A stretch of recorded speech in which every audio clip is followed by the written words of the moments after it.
Mentari pagi perlahan menyibak kabut tipis yang menggantung di atas atap-atap seng. Di gang sempit kawasan padat penduduk, seorang pemuda bernama Fajar bersiap memulai hari. Udara masih segar, namun suara kehidupan sudah mulai ramai, dari ibu-ibu yang menyapu halaman, anak-anak kecil yang tertawa di lorong, hingga deru motor tua Fajar yang menyala pelan. Motor itu bukan motor baru. Catnya sudah kusam, beberapa bagian berkarat, dan suara mesinnya pun tidak sehalus motor-motor masa kini. Namun bagi Fajar, kendaraan itu adalah teman setia yang telah menemaninya mencari rezeki selama hampir 3 tahun. Dengan motor itu, ia menjadi pengemudi ojek online, mengantar penumpang dari ujung ke ujung kota, terkadang hingga larut malam. Di dalam rumah sempit berdinding triplek dan berlantaikan semen kasar, Bu Aminah, ibunya, duduk di kursi bambu reyot. Wajahnya teduh, meski gurat usia dan rasa sakit terlihat jelas.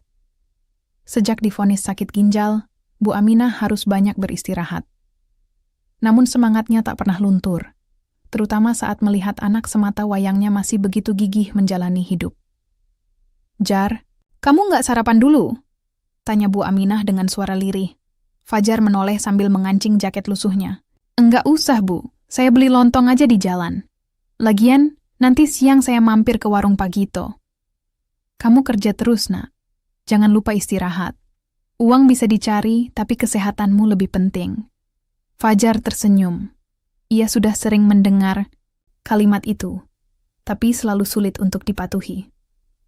"Tenang aja, Bu. Saya kuat. Lagi pula kita harus tetap bayar obat, kan?"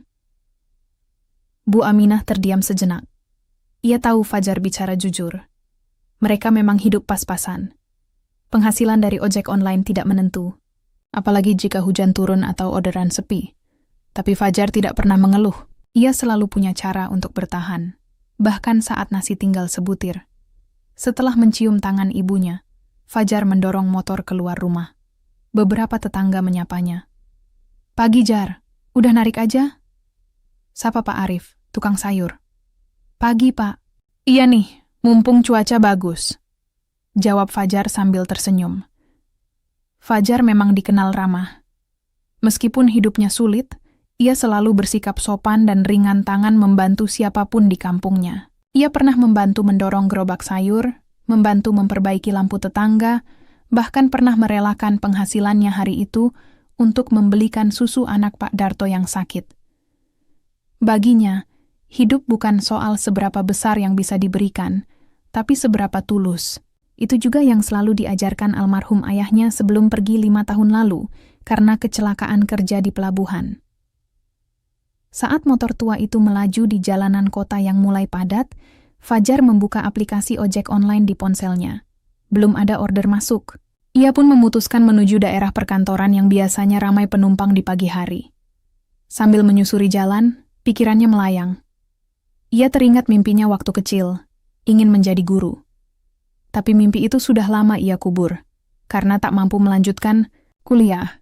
Sekarang, yang ada di pikirannya hanyalah bagaimana caranya bisa membawa ibunya sembuh, dan bagaimana caranya bisa makan esok hari.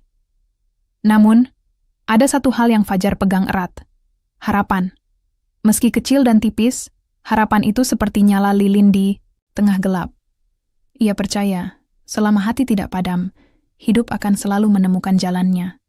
Di lampu merah, Fajar berhenti. Di seberangnya, ia melihat seorang anak kecil memeluk ayahnya yang sedang membetulkan tas sekolahnya. Pemandangan itu membuat dada Fajar hangat.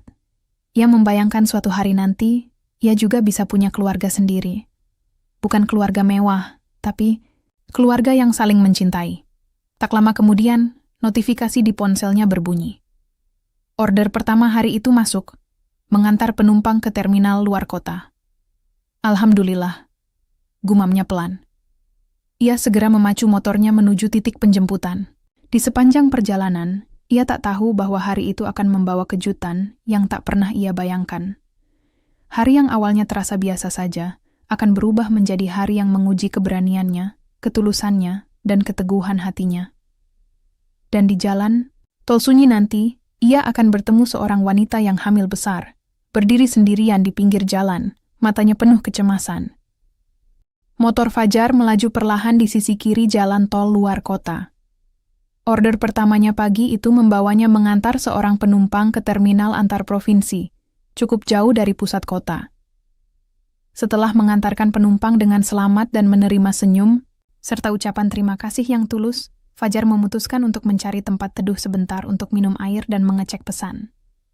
Tapi belum sempat ia berbelok ke jalur bawah. Dari kejauhan, matanya menangkap pemandangan yang membuatnya mengerem mendadak. Seorang wanita, terlihat sedang hamil besar, berdiri sendiri di pinggir jalan tol. Tak ada mobil yang berhenti, tak ada siapapun di sekitar. Wanita itu memeluk tas kecil dan sesekali mengusap perutnya. Wajahnya pucat dan matanya tampak linglung, seolah sedang menahan rasa sakit atau ketakutan yang amat sangat. Astagfirullah, dia ngapain di situ? Gumam Fajar panik. Ia menepikan motor dan mendekat dengan hati-hati. Angin jalan tol menerbangkan ujung kerudung wanita itu. Terlihat jelas keringat menetes di pelipisnya, meski matahari belum terlalu terik. "Bu, ibu nggak apa-apa?" tanya Fajar pelan, tak ingin mengejutkannya. Wanita itu mendongak. Ada kelegaan di matanya saat melihat Fajar. "Mas, tolong saya." Suaranya gemetar, nyaris tak terdengar. "Saya ditinggal, suami saya pergi begitu saja, kami habis bertengkar di mobil, dia marah, lalu saya disuruh turun di sini." Fajar menahan napas. Jalan tol, tempat seperti ini, jangankan tempat berteduh, menepi saja dilarang. Apalagi untuk seorang wanita yang sedang hamil tua. "Ya Allah, ibu nggak boleh di sini. Ini bahaya," ucap Fajar sambil menoleh ke arah lalu lintas yang mulai padat. Wanita itu mengangguk lemah. Ia tampak berusaha berdiri tegak, tapi kakinya gemetar. Melihat itu, Fajar langsung menahan lengannya. "Ibu, boleh saya bantu? Kita cari tempat aman dulu, ya?" Wanita itu hanya mengangguk. Langkahnya pelan dan hati-hati. Dengan sigap, Fajar mematikan aplikasinya, lalu membantu wanita itu naik ke motor. Ia berjalan perlahan, menyusuri bahu jalan, hati-hati agar tidak menarik perhatian aparat atau pengguna jalan lain.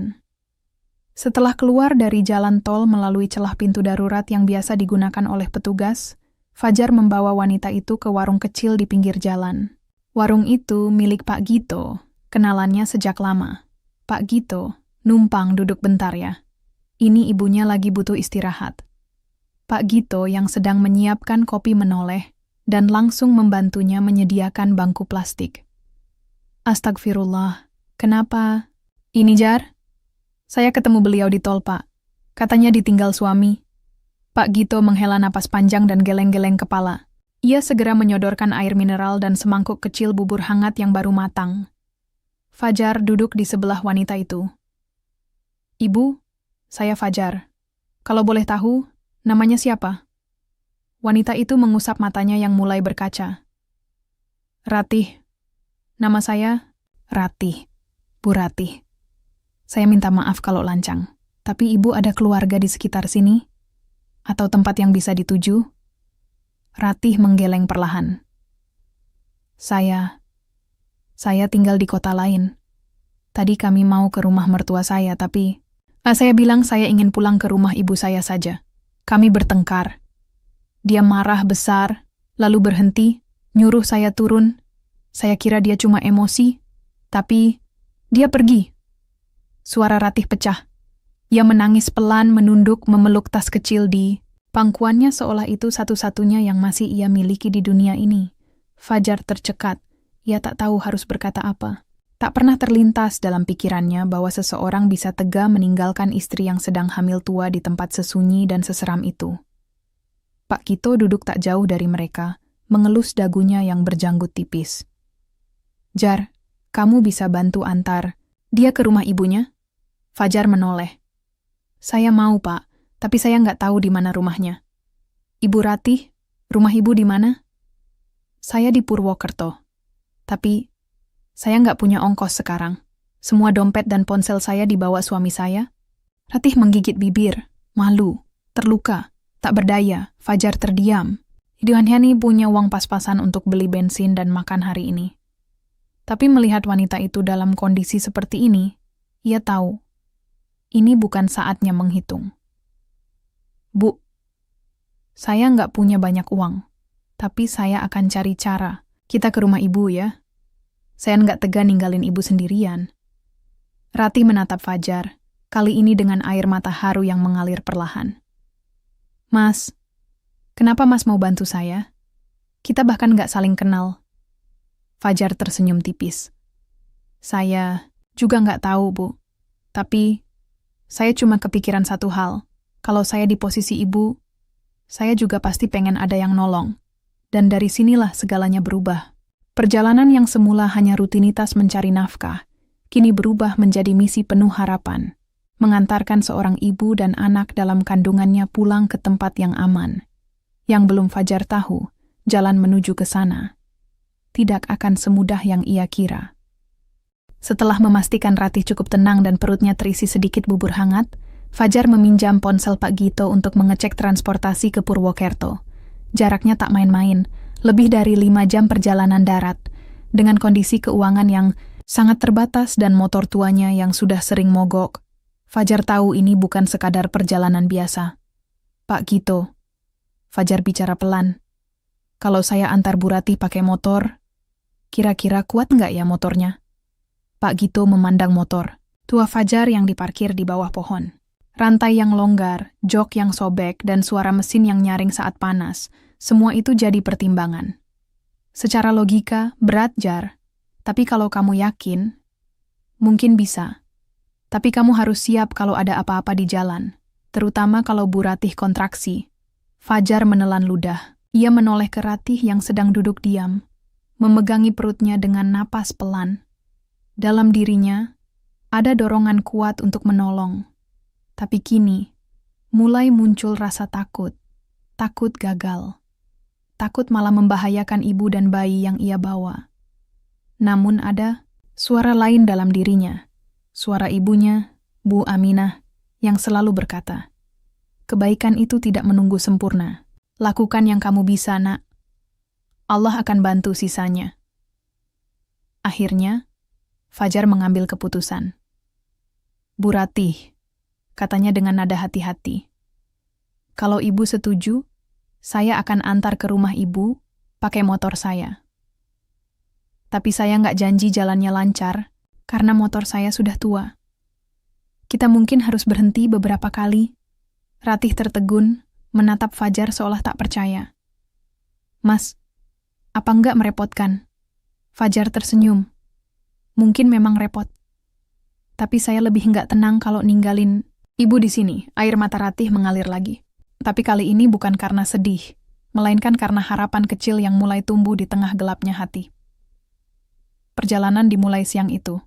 Fajar meminjam jaket dari Pak Gito untuk menghangatkan Ratih, lalu mengikat tas kecilnya dengan tali agar tidak jatuh. Mereka berangkat perlahan, menyusuri jalanan kota menuju arah selatan. Baru 1 jam perjalanan, awan mulai menghitam. Angin berhembus dingin. Langit mengirimkan isyaratnya. Dan benar saja, tak lama kemudian, hujan turun deras membasahi jalanan. Fajar langsung mencari tempat berteduh di bawah jembatan kecil. Mereka berhenti, dan Ratih mulai menggigil. Meski sudah dibungkus jaket dan syal, tubuhnya jelas tidak kuat, menahan udara dingin dan rasa lelah. Bu, maaf ya, kita berhenti sebentar nunggu reda, kata Fajar sambil memayungi Ratih dengan tubuhnya sendiri. Ratih mengangguk lemah. Nggak apa-apa, Mas. Saya kuat. Saya cuman takut ganggu Mas Fajar. Fajar menggeleng. Nggak ada yang ganggu, Bu. Yang penting ibu sama bayinya selamat. Beberapa kendaraan lewat, beberapa menatap penasaran, sebagian lainnya cuek melaju. Di tengah dingin, Fajar diam-diam merogoh saku. Ia menghitung sisa uangnya, 30.000 rupiah. Hanya cukup untuk isi bensin sedikit dan mungkin beli sepotong roti. Belum lagi motornya. Saat hujan mulai reda dan mereka melanjutkan perjalanan, suara mesin motornya mulai batuk-batuk. Di tanjakan kecil, motor itu berhenti total. Fajar menepikan motor, lalu mencoba menstarter berkali-kali, tapi tidak berhasil. Sementara itu, Ratih mulai gelisah. "Mas, saya ngerasa perut saya mulai kenceng. Ini kenapa ya?" Fajar tersentak. Ia mendekat. "Kenceng gimana, Bu?" "Seperti ditarik-tarik dari dalam. Tapi belum terlalu sakit. Cuma, rasanya beda." Fajar menoleh ke sekitar. Jalanan ini sepi, dan bengkel terdekat entah di mana. Ia merasa seperti di ujung jalan tanpa arah. Dalam hati, ia mulai goyah. Apa ini salah? Apa ia terlalu nekat? Bagaimana kalau terjadi sesuatu pada Ratih dan ia tak bisa berbuat apa-apa? Namun saat ia memandang wajah Ratih, yang pucat, lelah, tapi tetap berusaha tersenyum, Fajar tahu ia tak boleh menyerah. Tidak sekarang. Ia menarik napas dalam. Ia tahu ia harus ambil keputusan besar. "Saya dorong motor ini sampai kita nemu tempat berteduh atau bengkel. Saya nggak akan biarin ibu di sini." "Mas, nanti capek sendiri," ucap Ratih cemas. "Capek bisa hilang, Bu. Tapi kalau saya nyerah, itu yang saya takutkan nggak bisa saya maafkan." Dengan susah payah, Fajar mendorong motornya menyusuri jalan yang mulai mengering. Langkahnya pelan, namun tekadnya keras. Beberapa pengendara melaju begitu saja. Tidak ada yang berhenti, hingga akhirnya, di ujung tikungan, Fajar melihat warung kecil sekaligus tambal ban. Ia bersyukur, meski lelahnya hampir membuat kakinya gemetar. Ia mengantar Ratih duduk di bangku kayu, dan memanggil pemilik warung. "Pak, boleh saya minta tolong lihat motor saya? Rusak, Pak. Saya bawa ibu hamil. Urgent banget." Pemilik warung, seorang pria tua dengan topi lusuh, segera menghampiri. Fajar merasa lega, tapi sekaligus tahu, ini belum akhir. Ini baru awal dari ujian sebenarnya, karena malam akan segera datang. Dan jalan ke Purwokerto masih sangat panjang.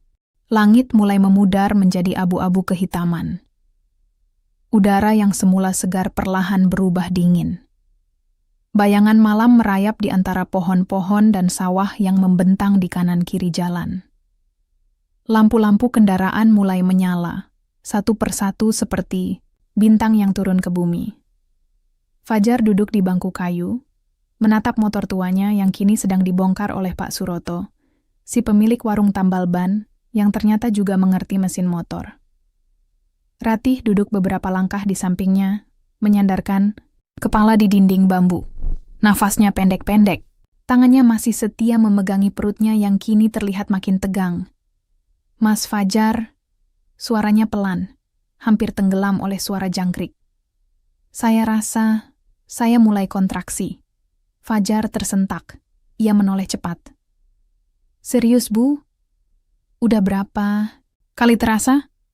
Ratih menggigit bibir, menahan gelombang sakit yang mulai datang teratur. "Baru 3 kali, tapi jaraknya makin dekat." Fajar menelan ludah. Ia menoleh pada Pak Suroto yang sedang menyalakan lampu minyak di depan bengkel. "Kecilnya, Pak. Kira-kira bisa selesai berapa lama motornya?" Pak Suroto mengangkat bahu. "Dinamo pengapinya lemah, harus diganti. Tapi, saya nggak punya spare part-nya di sini. Harus nunggu besok pagi toko buka." "Besok?" Fajar nyaris terjatuh. Ia melihat Ratih yang mulai gemetar. "Malam ini, bukan besok. Ratih butuh pertolongan sekarang." Ia merogoh saku, mengeluarkan ponsel miliknya. Retakan kecil di layarnya memantulkan cahaya lampu. Ia mencari sinyal, tapi nihil. Tempat ini terlalu pelosok, tidak ada sinyal, tidak ada akses aplikasi, bahkan tumpangan pun tak ada. Jalanan mulai sepi dari kendaraan umum. Fajar berdiri. Dalam pikirannya, hanya satu hal terlintas, rumah sakit. "Pak Suroto, rumah sakit terdekat di mana?" "Ada puskesmas. Kecil di desa seberang hutan sana. Tapi jaraknya hampir 5 kilometer. Harus lewat jalan setapak. Nggak bisa ditempuh kendaraan." Fajar menoleh cepat ke arah Ratih. Ia tahu, 5 kilometer bukan sekadar angka. Itu jarak panjang, terutama di malam hari. Tapi juga satu-satunya jalan yang tersisa. Lalu, suara Ratih memecah kebisuan. Mas, kalau memang harus jalan kaki, ayo kita jalan. Saya nggak kuat nunggu di sini kalau nanti bayinya keluar. Fajar berdiri bingung. Bu, itu terlalu berisiko. Jalan setapak malam-malam, ibu hamil besar, saya takut. Saya takut malah tambah membahayakan. Tapi kalau kita diam di sini, apa lebih baik? Diam, sepi. Hanya suara serangga dan hembusan angin. Dalam benaknya Fajar menimbang dua sisi. Menunggu di sini bisa berarti kehilangan kesempatan pertolongan medis. Tapi membawa Ratih jalan kaki melewati jalan setapak gelap, tanpa kepastian, bisa lebih berbahaya. Namun waktu tak memberinya pilihan. Karena saat itu juga, Ratih mulai meringis kesakitan. Sakitnya mulai teratur. Mas, saya mohon. Fajar menatap Ratih, lalu memandang ke kegelapan arah hutan. Ia menggenggam jaket lusuhnya. Baik, Bu, kita berangkat. Saya gendong Ibu. Kita ke puskesmas itu sekarang. Tanpa banyak bicara lagi, Fajar mengambil jaket tambahan dari Pak Suroto, menggulungkannya sebagai pelindung, lalu membantu Ratih naik ke punggungnya. Meski tubuhnya tidak besar, Fajar menguatkan hati dan kaki. Berat Ratih bukan hanya berat fisik, tapi berat tanggung jawab seorang lelaki pada sesama manusia. Langkah pertama terasa berat. Lumpur menempel di sendalnya. Jalan menurun dan penuh batu. Cahaya lampu senter dari ponsel Pak Suroto yang dipinjam Fajar menuntun mereka di jalur gelap. Angin malam menusuk kulit, dan suara-suara hewan malam terdengar jelas di sekeliling mereka. Fajar berjalan pelan tapi pasti. Keringat membasahi dahinya meski udara dingin. Nafasnya mulai tersengal. Namun tiap kali ia hampir berhenti, ia mendengar suara Ratih berbisik, "Mas, kita pasti sampai." Dan ia melanjutkan langkahnya. Setengah jalan. Kakinya mulai nyeri, lututnya gemetar. Tapi Fajar tahu ia tak bisa mundur. Akhirnya, di ujung kegelapan terlihat cahaya samar. Bangunan kecil dengan pelang usang bertuliskan Puskesmas Pembantu Desa Karangjati. Dengan sisa tenaga, Fajar menurunkan Ratih di depan pintu. Ia mengetuk keras sambil berteriak, "Tolong, ada ibu hamil. Mohon bantuannya." Pintu terbuka. Seorang bidan muda langsung sigap membantu. Dalam hitungan menit, Ratih dibaringkan dan diperiksa. Fajar terduduk di bangku luar, napasnya masih tersengal, namun dadanya terasa ringan. Ia telah sampai. Beberapa jam kemudian, saat bulan tinggi, di langit dan malam nyaris sunyi total. Pintu puskesmas terbuka. Bidan keluar dengan senyum lelah namun bahagia. "Mas Fajar, selamat. Bayinya perempuan. Ibu dan anak selamat." Fajar menutup wajahnya. Tak bisa menahan air mata haru yang jatuh begitu saja. Semua ketakutan, rasa lelah, dan perjuangan tadi terasa lenyap oleh satu kabar itu. Hidup telah menang malam itu. Fajar duduk sendirian di bangku kayu luar puskesmas. Tubuhnya bersandar lemas pada dinding. Keringatnya sudah mengering. Napasnya mulai tenang. Tapi jantungnya masih berdetak cepat. Penuh kelegaan. Malam telah lewat jauh. Dan suara ayam jantan dari kejauhan menandakan Fajar yang lain mulai menyingsing. Tak lama kemudian, seorang bidan keluar sambil membawa secangkir teh hangat. "Mas Fajar, silakan diminum dulu. Bu Ratih dan bayinya sehat, sekarang sedang istirahat." Fajar menerima teh itu dengan tangan sedikit gemetar. "Terima kasih, Bu. Terima kasih banyak." "Harusnya kami yang berterima kasih," jawab sang bidan dengan senyum lembut. "Mas sudah menyelamatkan 2 nyawa. Kalau bukan karena Mas, mungkin kejadiannya lain." Fajar hanya menunduk. Hatinya hangat, bukan karena pujian, tapi karena rasa lega yang tak bisa ia jelaskan dengan kata-kata. Pagi harinya, Ratih meminta Fajar menemuinya di ruang perawatan kecil.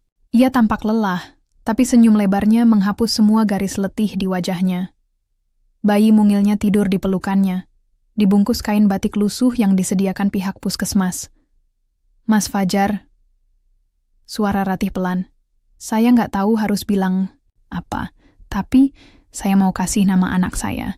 Saya mau kasih nama Az-Zahra Fajrina. Fajar terkejut. Bu, nama saya. Iya, jawab Ratih mantap. Fajrina dari Fajar. Supaya anak saya selalu ingat bahwa dalam hidupnya pernah ada seseorang yang menunjukkan bahwa kebaikan itu nyata. Dan semoga dia tumbuh seperti Mas. Tegar, tulus, dan tak mudah menyerah. Fajar nyaris tak bisa berkata-kata. Ia hanya menunduk, menahan haru yang menyeruak begitu kuat. Rasanya seperti diberi hadiah terbesar dalam hidupnya.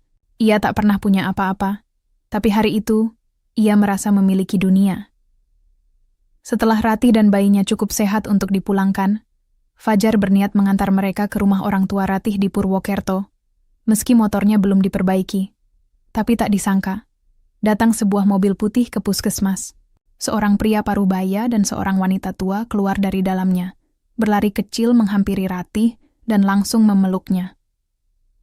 Anakku, ya Allah, kami khawatir sekali. Itu adalah orang tua Ratih. Rupanya bidan puskesmas berhasil menghubungi mereka lewat telepon desa pagi itu. Beberapa saat kemudian, setelah Ratih menjelaskan segalanya, sang ayah mendekati Fajar. Dengan mata yang masih berkaca-kaca, ia menjabat tangan Fajar erat-erat. Nak, kamu sudah menyelamatkan anak saya dan cucu saya. Kalau bukan karena kamu, saya nggak tahu apa yang terjadi. Terima kasih. Terima kasih banyak. Fajar hanya mengangguk pelan. Saya cuma berusaha, Pak. Allah yang nolong. Namun sang ayah tak berhenti di situ. Ia mengajak Fajar berbicara, empat mata di dekat mobil. Nak Fajar, katanya pelan. Kamu punya impian? Cita-cita? Fajar mengangguk ragu. Saya ingin sekolah lagi, Pak. Dulu sempat berhenti karena biaya. Tapi, saya ingin jadi guru. Biar bisa bantu anak-anak miskin seperti saya dulu. Sang ayah terdiam sejenak, lalu menepuk pundaknya. Kalau kamu mau, biarkan saya bantu. Saya punya kenalan di yayasan beasiswa. Anak seperti kamu harusnya punya masa depan yang lebih baik. Mata Fajar membelalak. Tapi Pak, saya nggak minta imbalan apapun. Saya tahu. Justru karena kamu nggak minta apa-apa, saya ingin bantu. 3 bulan kemudian, Fajar resmi diterima sebagai penerima beasiswa dari sebuah yayasan pendidikan swasta. Ia mulai kuliah di jurusan pendidikan luar sekolah, sambil tetap membantu Pak Gito di warung untuk biaya hidup sehari-hari. Ratih dan keluarganya sering menghubunginya, bahkan sesekali datang mengunjungi. Az-Zahra Fajrina tumbuh sehat dan ceria. Setiap melihat bayi itu tersenyum, Fajar selalu teringat malam yang panjang di jalan setapak dan beban di pundaknya. Secara harfiah dan batin, namun semua terbayar. Bukan oleh uang, tapi oleh makna. Karena Fajar tahu, kadang hidup tak memberi kita banyak, tapi saat kita memberi hidup kita untuk orang lain, kita mendapatkan segalanya. Suatu sore, di depan panti asuhan tempat Fajar dulu dibesarkan, ia duduk sambil membaca buku. Beberapa anak-anak kecil duduk di sekelilingnya, mendengarkan cerita. Dan begitulah, anak-anak, meski kamu tak punya apa-apa, kamu tetap bisa memberi. Setidaknya hatimu. Seorang anak kecil mengangkat tangan polos. Kak Fajar, itu cerita tentang siapa? Fajar tersenyum, memandang langit senja yang berwarna jingga keemasan. Itu cerita tentang seseorang yang percaya bahwa kebaikan tak pernah salah jalan. Meskipun jalannya panjang dan gelap, ia menutup bukunya, menatap mata-mata kecil yang penuh harap di depannya. Selama kita tetap berjalan, cahaya akan menunggu di ujung sana. Anak-anak di sekeliling Fajar terdiam sesaat. Angin sore berembus lembut, mengibaskan dedaunan dan menggoyangkan rambut mereka yang halus. Lalu seorang anak kecil, perempuan, berusia sekitar 6 tahun, bertanya polos. Kak, kakak udah sampai ke cahaya itu, ya? Fajar tersenyum. Tatapannya jauh menembus langit senja yang mulai berganti malam. Belum sepenuhnya, jawabnya pelan. Tapi, aku sudah melihat sinarnya. Ia merengkuh anak-anak itu dalam pelukannya. Suara tawa mereka menggema ringan di halaman panti yang dulu menjadi satu-satunya tempat berteduh bagi bocah bernama Fajar yang tak punya siapa-siapa. Kini, ia kembali bukan sebagai anak kecil yang takut gelap, tapi sebagai seseorang yang membawa terang. Beberapa bulan telah berlalu sejak malam itu di puskesmas kecil di pinggiran hutan. Kini hidup Fajar berubah. Ia kuliah sambil bekerja paruh waktu. Tak banyak yang ia punya. Motor tuanya masih sama, bajunya masih sederhana, dan dompetnya masih ringan. Tapi langkahnya kini lebih mantap, penuh arah. Ia tinggal di sebuah kamar. Kos kecil dekat kampus, dindingnya dihiasi dengan kutipan-kutipan penyemangat yang ia tulis sendiri. Di antara semua kertas itu, ada satu foto yang ia bingkai. Foto dirinya menggendong Az-Zahra Fajrina saat bayi itu baru lahir. Di balik bingkai tertulis, hidup untuk memberi. Setiap pagi sebelum berangkat kuliah, Fajar menatap foto itu. Ia mengingat kembali peluh, ketakutan, dan keyakinan yang membawanya sampai titik ini. Dan ia tahu, semua itu tidak sia-sia. Sementara itu, Ratih dan putrinya hidup tentram di rumah orang tuanya. Ratih kini bekerja dari rumah sebagai penulis konten lepas. Ia sering mengirim pesan kepada Fajar, menceritakan perkembangan Az-Zahra. Kadang disertai foto bayi itu yang sedang merangkak, tertawa, atau menggenggam jari ibunya dengan erat. "Mas, Fajar," tulis Ratih suatu hari, "saya nggak pernah lupa malam itu. Setiap kali saya merasa putus asa, saya ingat langkah Mas yang tak pernah menyerah membawa saya ke tempat aman. Bukan hanya saya yang selamat malam itu, tapi juga masa depan saya." Fajar membaca pesan itu dengan mata berkaca. Bukan karena pujian, tapi karena ia merasa akhirnya hidupnya punya arti. Hari demi hari berjalan. Di kampus, Fajar dikenal sebagai mahasiswa teladan yang rendah hati. Ia tak pernah menceritakan kisah heroiknya. Baginya, kebaikan bukan untuk dikisahkan, tapi untuk diteruskan. Ia menjadi relawan pengajar di komunitas belajar gratis setiap akhir pekan. Ia duduk di lantai dengan anak-anak jalanan, membimbing mereka mengeja, berhitung, dan mengenal mimpi. Dan setiap kali ia melihat mata seorang anak berbinar karena bisa membaca satu kalimat dengan benar, Fajar merasa sedang melihat pantulan dirinya sendiri di masa kecil. 1 tahun kemudian, saat Fajar sedang bersiap menjadi lulusan terbaik di kampusnya, ia menerima undangan istimewa. Sebuah yayasan pendidikan yang pernah membantunya mengundangnya sebagai pembicara tamu di acara kelulusan para siswa SMA dari keluarga kurang mampu. Hari itu, dengan jas sederhana dan sepatu yang disemir hingga mengkilap, Fajar berdiri di atas panggung kecil. Di hadapannya, puluhan pasang mata muda menatap penuh harap. Ia mengambil napas, lalu mulai bicara. "Teman-teman, saya bukan siapa-siapa. Saya lahir di panti asuhan, tumbuh besar tanpa ayah ibu, bekerja dari kecil untuk bertahan hidup. Tapi saya percaya satu hal. Setiap kita, sekecil apapun, bisa jadi cahaya untuk orang lain." Ia berhenti sebentar, melihat beberapa siswa mulai menunduk, menangis pelan. Jangan remehkan kebaikan kecil. Jangan takut berbuat baik meski kamu sendiri sedang kesulitan. Karena seringkali, di saat kita membantu orang lain, kita sedang menyelamatkan diri kita sendiri. Tepuk tangan menggemuruh, tapi bagi Fajar, suara yang paling ia dengar adalah bisikan hatinya sendiri. "Kau sudah sampai di ujung jalan, Nak, dan lihatlah, terangmu menyala untuk banyak orang." Di malam harinya, Fajar pulang ke kosnya yang sepi.